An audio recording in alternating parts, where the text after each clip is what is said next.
let's see how this one plays out here for Emma. I like that you mentioned Brad Nelson, Sultai, the Sultai mid-range deck that players are playing. Seth Manfield as well. Now, they came with the main deck copies of Aethergust, where we've got Miguel, who does not have the main deck. And remember, Brad and Seth, they said, we think we got this pegged. We think a lot of people are going to play Goblins in red decks and decks that Gust is good against, so we're just going to start 4 of these. Now, if you get that decision right, you look like a genius. You get it wrong, not so much. They have gotten it right. That's why they're having pretty good tournaments so far.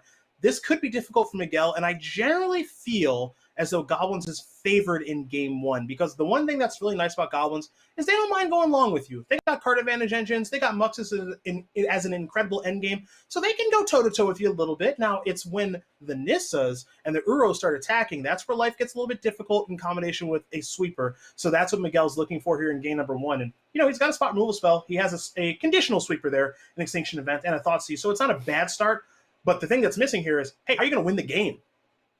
Yeah, you know, it's interesting. I was playing a lot of this Sultai deck to prepare for this. And I remember the first few times I played against the Goblins deck, I didn't know what it did yet. Like, I didn't realize that it had the ability to kill me on their turn almost from nothing, or at least with not a board state I was particularly scared about.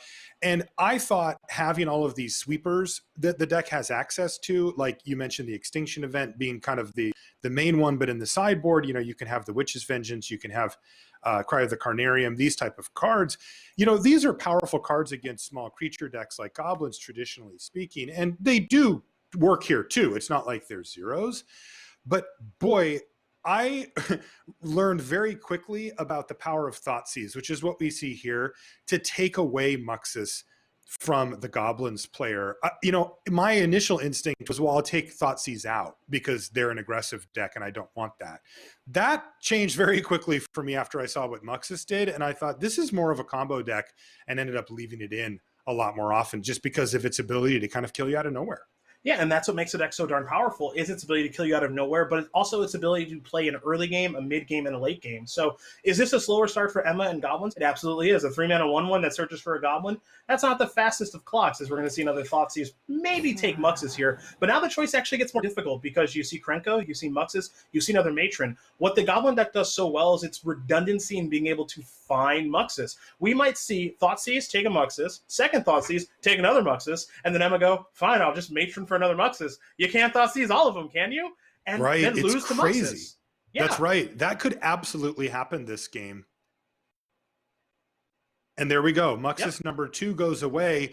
But one of the interesting things here as well, Cedric, that I want you to kind of talk to us about is the plan B, if you will, for the deck, where it's not turboing out Muxus, but something like this where Krenko could come down. Yeah, and that's one of the things I really, really like about this deck is, okay, you know what? You've taken care of 2 Muxuses. You know I have a War Chief. You know I have a Matron. Nice Thoughtseize draw, by the way. Not bad. And now it's like, all right, you need to take care of this aspect of what I'm doing. So now it's like, all right, fine, I got to take care of this stupid Krenko. But they come at you from a couple different angles, and this doesn't even include the fact that sometimes Goblins has a draw of like Snoop into War Chief, or Chieftain into more beatdown. So Extinction Event, you got to spend your entire turn to take care of this Krenko. And again, Emma has some agency of like, okay, so you dealt with this. How about I present the next problem, which is probably going to be another Krenko. That's right. And it really does. I mean, you know, one of the most simple draws that the deck can have from 3 to 4 is Chieftain into Krenko. Yep. And that produces a huge amount of power with really any other Goblin on the battlefield, where, you know, Krenko has haste, you say go, you tap it, make a bunch of things. There are 2/2s, you attack with them all, and the next turn you get to do it again, and that counts all the ones that you made. I mean, that could be a lethal scenario on its own, forcing the opponent to respond or have an answer for you.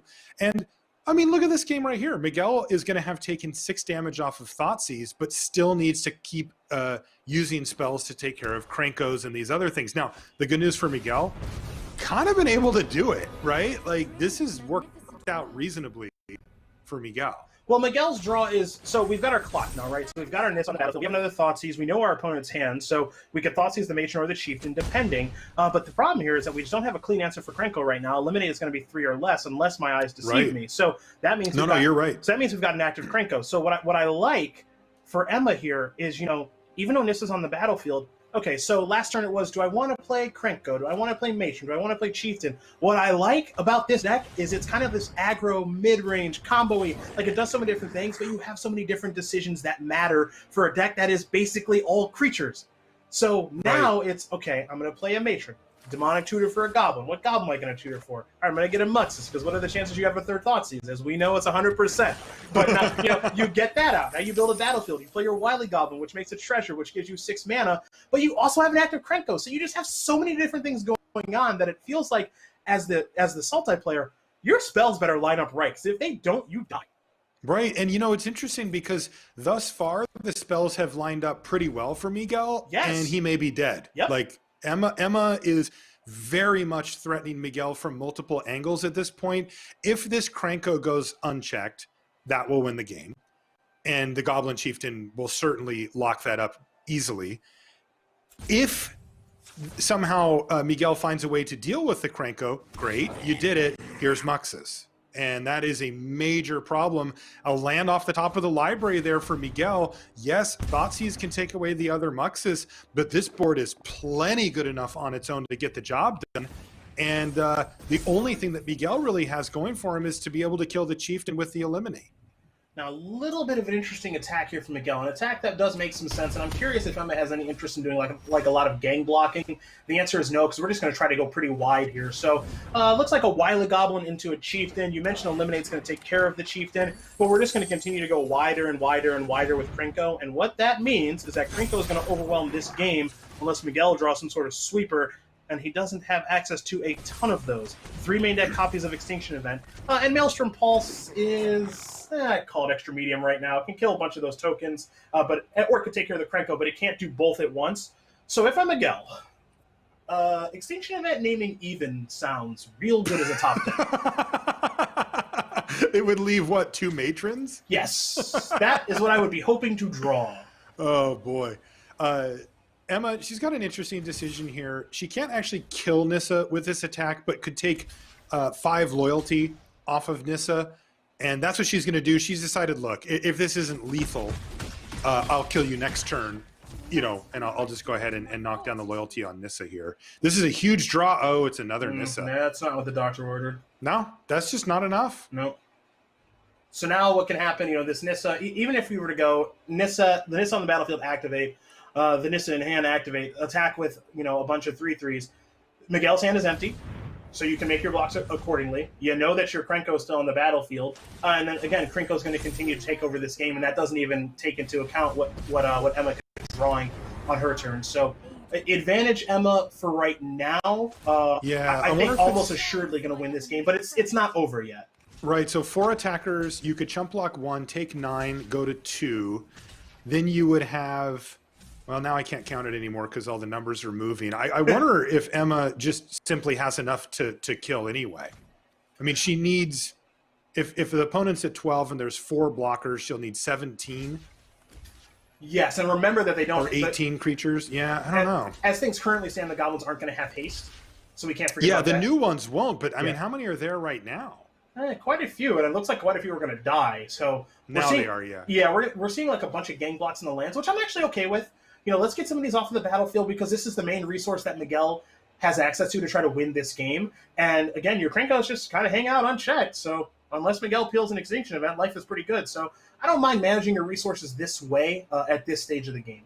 Yeah, I mean, does Emma have 16 creatures right now? 3, 6, 9, 10, 11, 12, 13, 14, 15, 16. That would be lethal, right? I think you may have been right about that. So we got 7. Yeah, we got 7, 8, 9. So let's do this again. Not that this is a bad situation. So I will say this. I'm like a little scared of Maelstrom Pulse. I'm not like 100% scared of it, but like I'm a little scared of it. Oh, yeah. That's very real. But again, just speaking to the flexibility of a mono-red Goblins deck, it is now taken to the attrition game. Yep. Leveraging Krenko Mob Boss and earns the win there in game number 1. Emma Handy finding the victory. Wow. Yeah, incredible. I mean, that's Think about that game. 3 Muxuses, we had one in our hand, we tutored for him, and, as a Sultai player, it's like, okay, I got to deal with this, because if this resolves, I'm basically donezo. So I got to take care of that, and Miguel did a great job of managing the Muxus sub-game, but we cannot manage the Krenko sub-game. The mob boss, a little too much. Perhaps the Gobfather, we should be calling him. I like that. Yeah, the Gobfather, too good. As always, by the way, chat has our back. Okay. So they counted up the tokens for us. And here is the scenario. There were 16 creatures, but of course, one of those lands needed to be blocked because that was a lethal attack if all 4 lands hit Emma. So she would have needed to chump, which would have left her with 15 creatures, and even an attack with all of them, including Krenko, would have been 1 damage short. So that's how close she was to having just onboard lethal. So instead she said, well, if I can't kill you next turn for sure, I'm going to just devastate your resources by throwing a few triple blocks at some of these lands and just getting rid, leveraging the Krenko that she had, and then finding the win the next a turn or 2 later. So that was what happened there. It can get a little tricky with the amount of tokens that Krenko can put out. When you're talking about doubling, it gets out of hand very quickly, and it can be a little bit hard to see. So thanks, chat, for the assist there. I knew it was close, very, very close there. Yeah, it got close, and that's the thing. That's the concern I have about Sultai. Is so far as they can do a nice job of controlling the game a little bit. Obviously, you can't control what your opponent draws from the top of their deck, and I think some fortunate draw steps from Emma, but that's why you put the cards in your deck, is to draw them. So, you do a nice job of controlling the game. You've got these sweepers, you've got Thoughtseize, you have some mana acceleration, a bit of life gain with Uro, but the concern I always have for Sultai is, can they kill the opponent quickly before Goblins top decks out of it with Krenko, with Muxus, stuff like that. In that game, the answer was no. In this game, we'll have to see. All right, game number 2 coming up here. We've got Emma Handy having picked up the first game over Miguel Simoes, and we are just about ready to get going. Oh, look at that Legion Warboss in here too. Yeah, interestingly, yeah, that's an interesting inclusion. Not all the lists have Legion Warboss. Don't love this hand from Miguel. Yeah, that is Brick City. Wow, Pact of Negation too. Really bad. Is that a Thoughtseize off the top, perhaps? Yeah, yes, it was. And Thoughtseize after sideboard actually gets worse in this matchup, because take a look at this hand, Marshall. 2 matrons, a Legion Warboss, a Ringleader. You've got 2 Walking Demonic Tutors. You have a card advantage engine in Ringleader, and you have a threat that can win the game all by itself. Not always in Legion Warboss. So, Marshall, I'll ask you, what are you supposed to take? Legion Warboss was the choice, but what are you supposed to take there? Yeah, exactly. There is no good option for Miguel there. Yeah, sure, take the one that kills you the soonest, but you will die if your opponent gets to resolve back-to-back Goblin Matrons or a Matron into a Ringleader. You're just going to be overwhelmed by not only card quality, but also card advantage. And yes, this is mono-red Goblins we're talking about here. Yep. These aren't blue cards, right? Oh boy, there's Krenko too. Yeah, it's not getting any easier now, is it? No, it is not.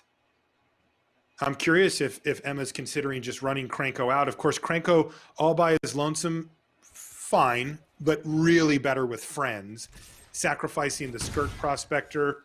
I don't know. I mean, normally you wouldn't want to do it in a position like this, but I could see just being like, here's Krenko, you have to deal with this.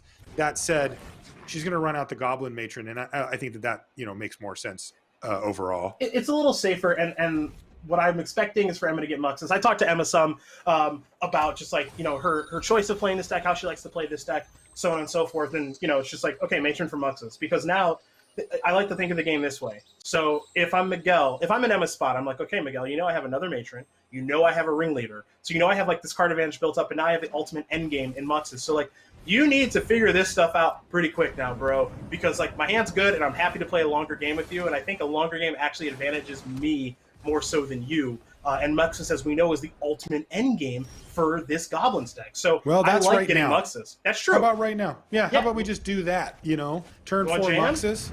Yeah. But what I love is that you don't have to. Yeah, I know. Emma is currently providing so much pressure on so many different directions. Not only life total, although that is part of the equation here, as we see Miguel fall down to 15, but cleanly out card advantaging the value deck of the format. I mean, she just discarded to hand size a spell. Now, what's kind of unique about this spot is, okay, I tap out for Elder Gargaroth. Oh, there's and the so tower too. and so yeah, nice card. So so the idea now is like, okay, so I'm gonna try to trap you with my pact, right? So like you sacrifice your stuff and everything, and then like you play your Muxus, and I pact, and I have an Elder Gargaroth going. What makes Goblin so difficult is like Emma doesn't have to do any of that. Emma can just go, how about a Chieftain plus a thing? Do you want to pact any of those? Because like I can overwhelm your Gargaroth, and even if this does get pacted, it's not the end of the world. No, not at all. It's just not. This seems so fine for Emma. Like there has not been a single turn or sequence here where I would switch seats. Like Emma has been in full control of this game, and the fact of the matter is, this draw actually worked out pretty well for Miguel, given where he started. That opening hand was bad. That was not where you want to be. Yeah. And now, he's attacking with an Elder Gargaroth. That's a powerful card. Look at his hand. Hydrate, Krasis, Growth Spiral. He's already resolved an Uro, which is in the graveyard and could come back at some point. But I think that when you play the matchup, you recognize as the Sultai player that none of the things that you can do are even close to being on par with Muxus. The individual things. You can do more, long-term, cast Uro 3 or 4 times, get value from Gargaroth, get a bunch of cards from a Hydrate Krasis. None of those things impact the board or the game as much as Muxus does. Speak of the devil, and it shall appear. Hey! Found via Matrix. And this is what I was talking about, the jump, where it's like, the Sultai deck can like kind of control you for a little while. You just saw Pact Negation counter Muxus. We've seen Thoughtseize in both games now, stuff like that. Like they can kind of control you, but they can't like control you like an Azorius control deck does with Teferi, where it's like, hey, your draw steps are irrelevant now. You can't win. So that's why it's really important for Miguel to like, he's got a 6/6 and a 3/3, and it's super important to draw like a sweeper so you can keep attacking, right? Like draw an Extinction event, draw Witch's Vengeance, keep pushing your advantage, because if we continue down this road, look at Emma's hand. Look what Ringleader did. Look what Matron can find. We know what Muxus can do. Now, this is getting really, really hard for Miguel, and I think it's imperative that this Growth Spiral, assuming we play another turn, does find something like a Witch's Vengeance, does find something like an Extinction event to clear things up at least a little bit. Like, all right, well, we see Chieftain hit. I think Witch's Vengeance is the best draw if he's able to find it. Definitely. That would be a clean reset here, although, as we've talked about, the Goblins deck does hit you from different angles, and Emma's hand is stacked. I mean, look at that hand. Like, with a bunch of mana available, get a Krenko going, just cast a Muxus and see what happens. Like, there's so many good things you can do, and it looks like we're going to see a big Hydrate Krasis here potentially from Miguel. But I'm really wondering if it's going to be enough at this point. Yeah, that's what I'm curious about, too. Like, on this turn, I mentioned Witch's Vengeance, right? Because think of the game if it's Witch's Vengeance pre-combat on Goblins, clear your stuff, attack you for 9. Now, all of a sudden, your Muxus, okay, so that's good. Cry's not bad. Because that should clean it all up. That actually kills everything, doesn't it? Yeah, and and there's no guarantee of this, obviously, but now it looks more like a defensive Muxus than an offensive kill you Muxus. This is getting kind of interesting. Yeah. Yeah, this is, because, Emma has had a couple of chances to kind of put the pedal to the metal and just jam a bunch of stuff, play out Krenko plus Chieftain, something like that, and just start going off. But she's at each juncture played the more conservative, safer route. But now all of a sudden, Miguel with that sweeper is kind of saying, I might be able to punish you a bit for that. And now it feels like it's just time to go all in here. So Heartless Act wasn't bad. There's 2 mana left over. Could kill one of the Goblins that gives haste, depending on how this Muxus hits. Here comes the RNGG, potentially. Let's see. Oh, wow. 2 War Chiefs, a Wily Goblin, and a Chieftain. Not bad, but notably no Krenko in the mix there. But we can get a Krenko on the battlefield. Can we? No, hold on. I don't think quite. No, we're short of... Okay, so we're short of red because we don't have a Prospector?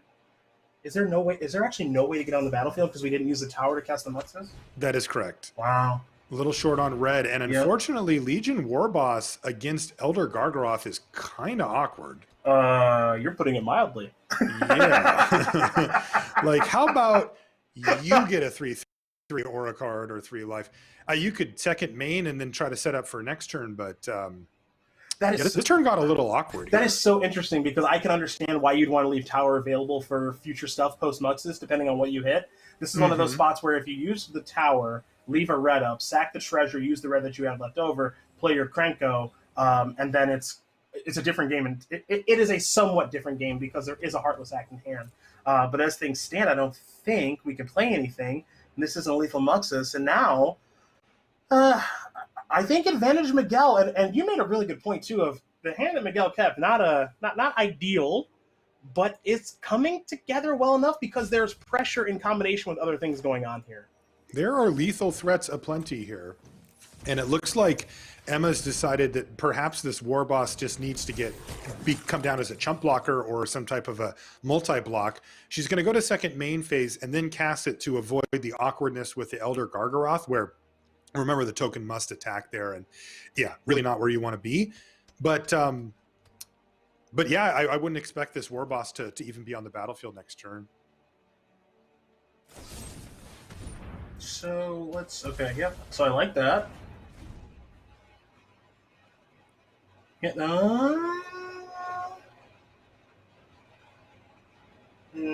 I think... So was that Heartless Act killing Muxus there? Yeah. I wonder if you just want to kill the Chieftain. I feel like Muxus on the battlefield isn't... I mean, you have to chump it, admittedly, most of the time. But I wonder if that was like the biggest issue. I think that's a fair question. I'm not entirely sure one way or the other. I'm looking at Extinction Event now to see if, like, what number you want to name. Okay, I think okay, so Big Crisis with Cry in the holster. Yeah, okay. and a big attack here, too. Remember, Emma's down to 5, so 2 of these creatures are lethal attackers. Wow, and eliminate Heartless Act and Cry in hand. What's the mana situation here for Miguel? Just the 1 untapped mana right now? Yeah, it looks like just the 1. So, okay. All right, the way I'm looking at this and the way the blocks are happening here for Emma is you want to make it so that if you peel Muxus, you can still win this one. The War Boss stayed around. We didn't peel Muxus. That was definitely not a Muxus. No, or Matron. Right. Krenko's still a really good card. I mean... Well, problem is the we got a flyer to jellyfish, deal with here? Yeah, that's the... a bit of an issue.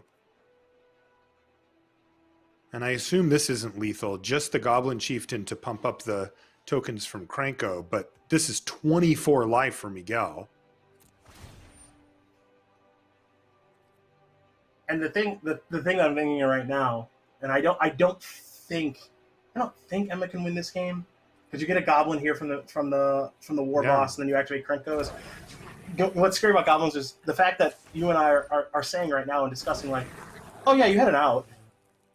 Yeah, totally. A Muxus off the top would have been probably the win here, right? Yeah, if you find Matron or Muxus, you have an out, and that's like, what?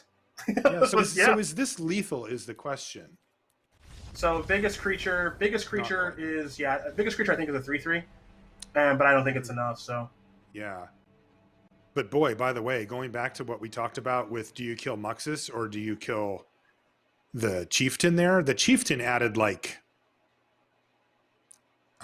12 power to that board over all the creatures. Well, and also what's kind of interesting and compelling to me now haste. in that situation, what's a little bit interesting to me is had Emma used the tower instead of the mountain, and you had the Krenko on the battlefield, that would have had haste, because the Krenko showed up to the party a little late, right? Because we had to play it on that turn. So, if Emma, and I'm not even going to call it like a mistap because I understand the thought process of leaving the tower up as opposed to the mountain, and so on and so forth. But like, if you play the Krenko that turn for 2 mana, you activate the Krenko. I don't know what the Heartless Act is going to kill then. Is it going to kill Krenko? Is it going to kill Chieftain? Is it going to kill Muxus? I don't know. Right.